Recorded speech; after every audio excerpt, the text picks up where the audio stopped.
आज हम बात करेंगे लियारी के बारे में। ये एक कराची का बदनाम शहर हुआ करता था।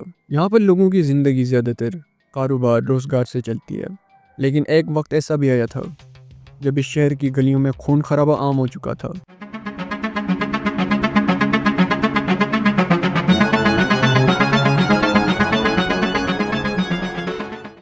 आज हम वो असल कहानी जानने की कोशिश करेंगे। लियारी गैंग वॉर के पीछे जो आज तक छुपाई जा रही है या उसे नज़रअंदाज किया जा रहा है।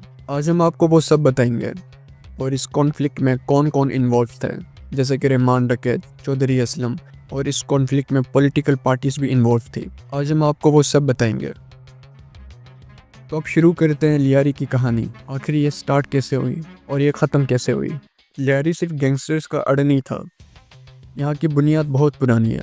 यहाँ ज़्यादातर बलोच कम्युनिटीज़, अफ़गान कम्युनिटीज़ और बंगाली कम्युनिटीज़ रहती हैं। और बंगाली कम्युनिटीज़ वो हैं जिन्हें आज तक उनके हुकूक नहीं मिले। वो एक दौर में पाकिस्तानी हुआ करते थे, लेकिन उनसे उनके हुकूक छीन लिए गए। खैर, उस बारे में हम फिर कभी बात करेंगे। फिर से आते हैं लियारी की तरफ। अब जो लियारी में लोग रहते हैं वो ज़्यादातर छोटे मोटे काम काज करके अपना दिन चलाते हैं, जैसे कि मछली पकड़ना या उनकी कोई छोटी सी दुकान या कुछ। 1990 से लियारी में इलीगल एक्टिविटीज़ जैसे कि ड्रग स्मगलिंग, एक्सटॉर्शन, किडनैपिंग, ये सारे तेज़ी से बढ़ने लगे। इसी तरह इन गैंग्स के पास बहुत सारा पैसा आने लगा। रहमान बलोच, जिसे हम रहमान डकैत के नाम से जानते हैं, उसका नेटवर्क इस दौरान बहुत बढ़ गया। रहमान डकैत की फैमिली पहले से ड्रग स्मगलिंग और दूसरे क्राइम्स में इन्वॉल्व थी। अब हमारे पास दूसरी तरफ आता है अरशद पप्पू। ये एक और स्ट्रॉन्ग फिगर है जिसने अपने लोग और अपना एक इलाका बनाया, अपनी एक टेरिटरी। दोनों का मुकाबला सिर्फ क्राइम्स तक नहीं था, इनका मुकाबला पॉलिटिकल इन्फ्लुएंस तक था।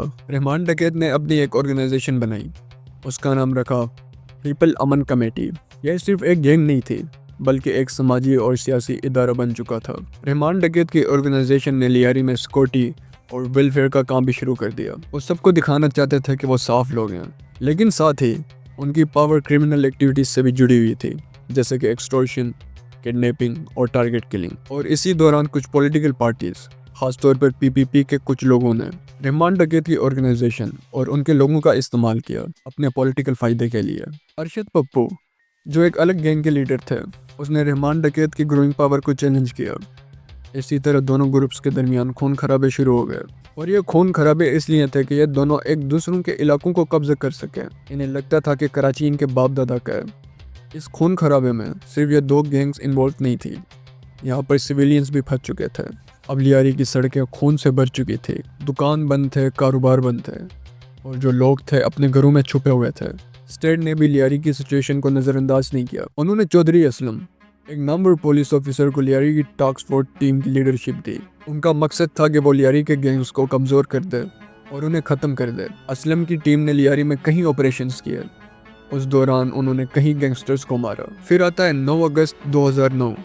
पुलिस और गैंग्स के बीच एक ऐसी ऑपरेशन होती है, वहाँ पर रहमान डकैत मारा जाता है। रहमान को 9 अगस्त 2009 में मारा गया और रहमान की मौत लियारी के लिए एक बहुत बड़ा झटका थी।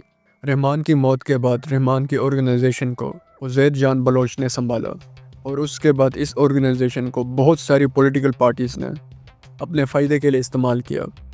और रहमान की मौत के बाद उसकी अपनी ऑर्गेनाइजेशन के अंदर लोगों में कॉन्फ्लिक्ट शुरू हो गया और वो ऑर्गेनाइजेशन आहिस्ता आहिस्ता तकसीम होने लगी। 2012 में स्टेट ने ऑपरेशन लियारी लॉन्च किया। इसका मकसद था कि लियारी के अंदर से गैंग्स को पूरी तरह ख़त्म किया जाए। इस दौरान बहुत सारे सिविलियंस भी मारे गए। एक रिपोर्ट के मुताबिक इस ऑपरेशन के दौरान 45 लोग मारे गए, जिसमें से बहुत सारे इनोसेंट सिविलियंस भी थे। एक और रिपोर्ट कहती है कि पुलिस के रिकॉर्ड्स के मुताबिक 2011 से 2017 के दरमियान सिर्फ लियारी में 1076 लोग मारे गए हैं। अब तक लियारी में जितने भी गैंग वॉर्स हुए हैं, उनमें सबसे ज़्यादा नुकसान सिविलियंस का हुआ है। FES की एक स्टडी के मुताबिक 2013 में सियासी और गैंग रिलेटेड वायलेंस की वजह से 219 लोग मारे गए थे, उनमें सबसे ज़्यादा सिविलियंस थे। 2013 के अक्टूबर में एक दिन में 10 लोग मारे गए थे, जब बाबा लाडला ग्रुप और PSC के दरमियान फायरिंग हुई थी। इतने अरसे के खून खराबे के बाद, इतने मासूम लोगों की जाने जाने के बाद, हमारी पाकिस्तान की गवर्नमेंट को एहसास हुआ कि पाकिस्तान में एक ऐसी जगह भी है, लियारी के कर, जहाँ पर मासूम लोग मारे जा रहे हैं। फिर उन्होंने प्रॉपर एक्शन लेना शुरू किया और इन गैंगस्टर्स को जगह जगह पर इनकाउंटर किया गया, इन्हें अरेस्ट किया गया। इसी खौफ से ये गैंग्स आहिस्ता आहिस्ता ख़त्म होने लगी। और अगर आज भी कोई गैंगस्टर बनने की वहाँ कोशिश करता है, उसका सीधा वहाँ पर इनकाउंटर किया जाता है। और ये कौन करता है इनकाउंटर, वो हम सबको पता है। एकदम से ऐसे कांड आज बात करेंगे रियलिटी की बॉलीवुड की बकचोदी की उन्हें लगता बोली आज मैं आके करेंगे कोई कांड अगर अभी चाहेगा का कोई सांड नहीं आ रहेगा कोई देखे तो उसकी मार देगा वो पल्ली ये कांड